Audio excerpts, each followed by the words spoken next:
গত দুদিন আগে মার্কিন প্রেসিডেন্ট ডোনাল্ড ট্রাম্প ঘোষণা দেন ইউক্রেনকে অস্ত্র সরবরাহ করবে যুক্তরাষ্ট্র। আর এই সিদ্ধান্ত নিয়েছেন রাশিয়ার উপর হতাশা থেকে। এরপরই ট্রাম্প জেলেনস্কির কাছে জানতে চেয়েছেন যে যুক্তরাষ্ট্র যদি ইউক্রেনকে দূরপাল্লার অস্ত্র দেয় তাহলে মস্কোতে হামলা চালাতে পারবেন কিনা। ওয়ালটন এখন দেশের সীমানা পেরিয়ে পৌঁছে গিয়েছে 50টিরও বেশি দেশে। ওয়ালটন, ঘরে ঘরে বিশ্বজুড়ে। তবে তিনিই আবার বলেন রাশিয়ার মস্কোতে হামলা চালানোটা ইউক্রেনের প্রেসিডেন্ট ভ্লাদিমির জেলেনস্কির জন্য উচিত কাজ হবে না। 15 জুলাই তিনি এমন মন্তব্য করেন। ট্রাম্প আরও বলেন রুশ প্রেসিডেন্ট ভ্লাদিমির পুতিনের উচিত 50 দিনের মধ্যে যুদ্ধবিরতিতে রাজি হওয়া, না হলে রাশিয়ার উপর নিষেধাজ্ঞা দেওয়া হবে।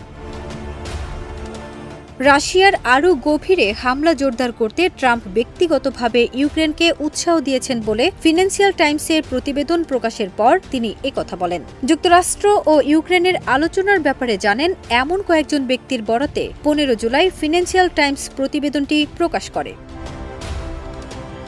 ট্রাম্পের ঘোষণার পর ইউরোপীয় কর্মকর্তারা তৎপর হয়ে উঠেছেন কিভাবে ট্রাম্পের পরিকল্পনা বাস্তবায়ন করা যায় এবং কিভাবে ইউক্রেনের জন্য প্রয়োজনীয় অস্ত্র নিশ্চিত করা যায় তা নিয়ে ভাবছেন তারা।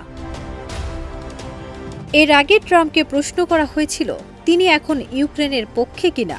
জবাবে তিনি বলেন আমি কারো পক্ষে নই। এরপর ট্রাম্প দাবি করেন তিনি মানবতার পক্ষে, কারণ তিনি হত্যাকাণ্ড বন্ধ করতে চান। ফারজানা নিকিতা, দেশ রূপান্তর।